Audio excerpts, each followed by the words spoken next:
welcome back to Losh TV. We are here at Universal Studios. Today we are going to do an Halloween Horror Nights construction update, and I'm going to be riding VillainCon for the first time. As you guys know, Adrian rode it last week, so it's going to be my turn to check it out and see my thoughts. If you guys are ready, then I'm ready. Let's go. As it is now time for us to go straight into the park, head straight through these gates, and as you can see ahead of us, they've already finished their work on the middle gate. So very nice to see. Don't worry, we're gonna get closer to it so you guys get a way better look. Now, last time we were here, this was completely walled off, but now you can see it is just this side alone that is walled off. So the gate's finished. That means we're probably more than 50% done with this front gate. Can't wait for it to be done so we can get through this park very simply and easy. So let's get in now and have some fun. So I just did VillainCon. That was different than I expected. My expectations were a little bit higher, I'm not gonna lie. It was pretty good, I enjoyed myself. There's a lot going on. I got a higher score than Adrian, so. Yeah, she cracked 500,000. Don't even know how I did that, to be honest. But my arm hurts. It's heavy. The gun is super heavy. You think so? I know so. But it was a lot of fun. I enjoyed myself. Like I said, there's a lot going on. I was like, so it was great. I enjoyed myself. Obviously I would do it again. It's definitely one of those like rides that you like just do when you're bored. If that makes you like Men in Black. Like it's a perfect example. Right. So I enjoyed myself. Out of, I give like an 8 out of 10. That's not bad. Yeah, I had fun. So yeah. All right, we're now going to ride for a second time.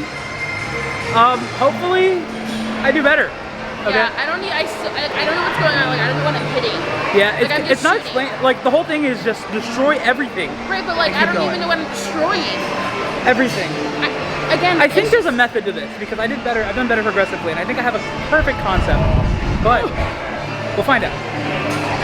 All right, after 2 rides on VillainCon, I finally cracked. You beat me, guys. 500,000. You won the first time. I know. I should always win. Should always win. She should always win. I did. But anyways, going away from that, we're going to go look at the Horror Nights construction now over in New York because, well, if you guys watched my speculation video, you would see that there's some peculiar stuff that I haven't checked out with my own eyes yet. So let's go take a peek. I do now. Oh my God. And here we have a stage in New York. It is for Music Fest 69, and according to a ton of rumors, it's supposed to be Vamp 69. So kind of excited to see this. They have a bunch of speakers on the set. So this is obviously going to be like a music stage. Will they have shows? Maybe something similar to what they had in Vamp 85. But I will say this, I do like all this art here. It's very like eye-catching and popping. So good job. And then across the street over here, oh, hard to tell. I'm not sure what that is, but it looks like some kind of spotlight or like a camera so they can live stream this. You know, really nice. I like the little touches that they have here. Perfect little touch. I'm gonna go where Lexi is right now and turn around so you guys can get just how much of an aspect of how big this stage is. So that's about the size. Actually, never mind. I thought maybe they would have people up there, but I guess. I thought so. If you stand over there, right? That looks like it's like a camera, so it can live stream what they're doing. Okay. Kind of like recording the show to like post it up. Which kind of reminds me of Vamp 85 when they had the talk show hosts or the newscaster going around recording everything. Very similar. Well, is there any way There's nowhere to climb up. I don't think there's any way to climb up. So how is someone going to be up there? No one's going to be up there. The camera's just set up there. Correct. So no one's going up there. That we know, unless there's something there, but there's more to see in New York. So let's keep exploring. And like I said, we need to move some more way down here in New York so you guys can see. Now there are these little stands, and they could be like fake merch signs, but if you look right here, you see the tie-dye. And one of my favorite signs to see whenever it comes down to Horror Nights construction is them actually telling you that this is Horror Nights construction. I think it's a merch stand. Because you think about it, they're having like a concert, so there's merch stands, and the shape of it more or less is a merch stand. Or some kind of concession stand. There's another one down there too. They're both similar in shape, and with them being similar in shape, they also remind me of the thing from Zombieland. If you remember, they had like the giant yellow thing here, and the actors kept going in there and interacting with people. So I mean, could be anything, but my guess is a merch stand. But who knows? Alas, we're going to take a look at this last one here, and then we're going to go over to San Francisco. So enjoy the view. And again, this also looks just like a merch stand, so we'll find out very soon. as the kids say. Also, Pigeon, what do you think is going to be the best thing at Horror Nights this year? Please let me know. Good talk. Let's go to San Fran. And we are now in San Francisco. Lexi's across the street over there. She has some water in her hands because it is a very hot day. But there's not too much to see here aside from the lighting trusses that we saw last time along with the speakers. So very soon, just like over in New York, we should be starting to see some stuff as in set pieces being placed here. So very soon we shall see some things here. And I'm still very curious to see what this truss is going to be. Like what is going to be here. Like I'm confused. There's two like this. There's this one and the one that's in Central Park. So I don't know what it's going to be when it's done, but I like it. And I can't wait to see what it's going to look like when it's all finished. This whole zone is going to be very cohesive, very nice, and altogether pretty cool. So here's a 360 look of the whole zone. Thumbs up. So now we're going to work our way over to Diagon and see if there's anything new over there as well. Alright guys, we are now in Diagon Alley, and over here, this crate that I talked about last time, I recently discovered that this is either A, fog machine, or B, the green lights. And I'm going to show you around the entire area what other things look like here, but just so you know, that is one thing there. We're going to keep walking around here, you know. We love Diagon. Nice and beautiful. So, going to make a right here. And as soon as we turn the corner right here, you can actually see some of those green lights. Those lights are going to be right there. So, yeah. Those lights will be coming through here. You'll probably have a low fog machine set across the entire area. And then also, Lexi's already standing there because she knows. There's a stage here also for the Death Eaters. So, very cool. Are you excited to see Death Eaters this year? No? It's for a different reason, don't worry.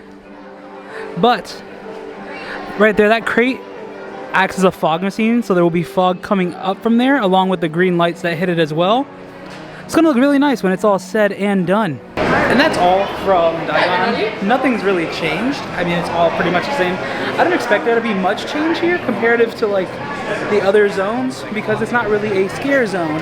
Well, I guess we'll find out if it's going to be a technical scare zone or if it's going to be a horde, but not much change as of yet. Okay, we just finished over by the Fear Factor stage. There was nothing really new over there except for the lighting that's been there since last week.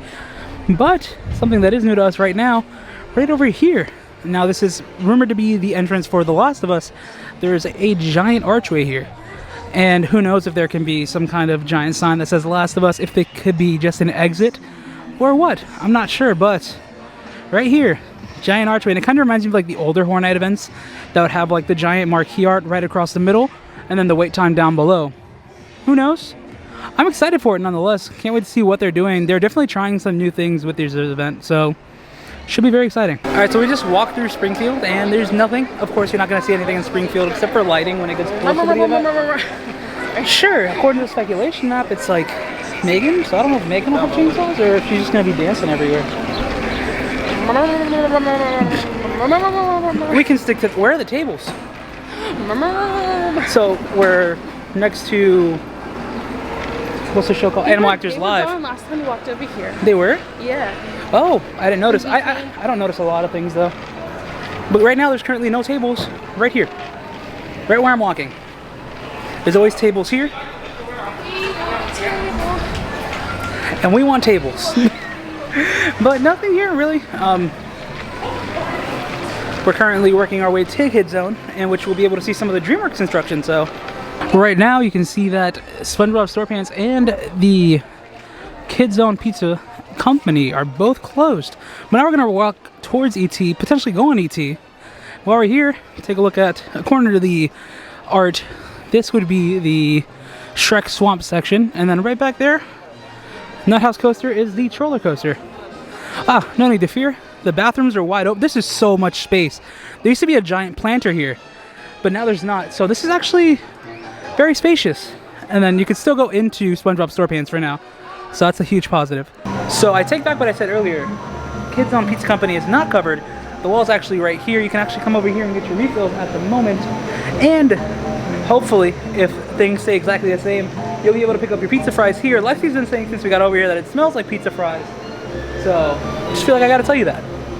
So let's keep it going. And now leaving Kid Zone, we go into Central Park, in which we can see there is some props over here now. Very exciting to see.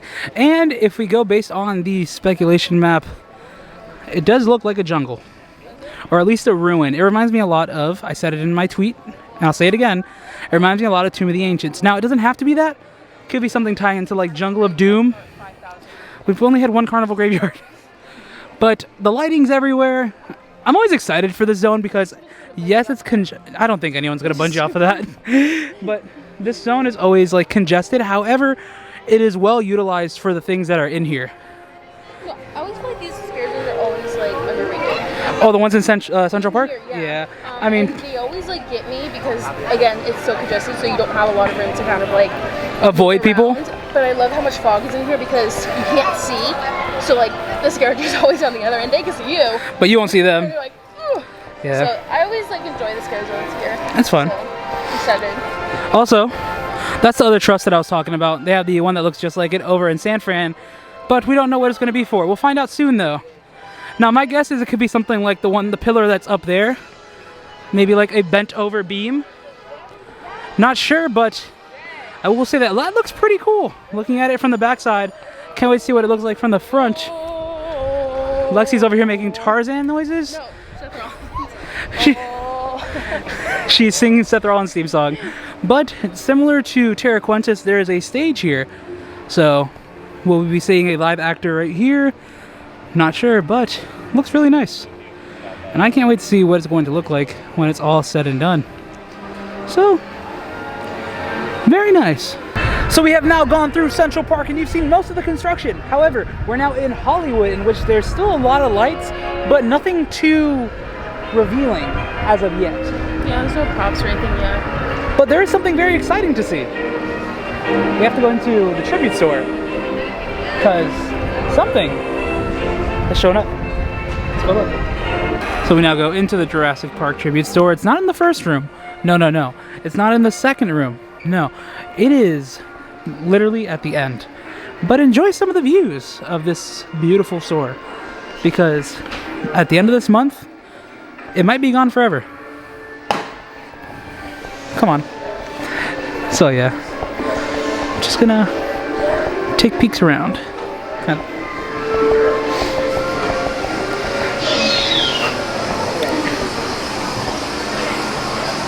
So cool. What's up, little guy? How you doing? Oh my, you're terrifying. Yeah, just walking straight through the store. Going from one end straight to the other. There's another one. Another raptor. Ah, another arch. Who'd have thought? But this is why we're here. We're here to look at this old memorabilia. But yes, here we are.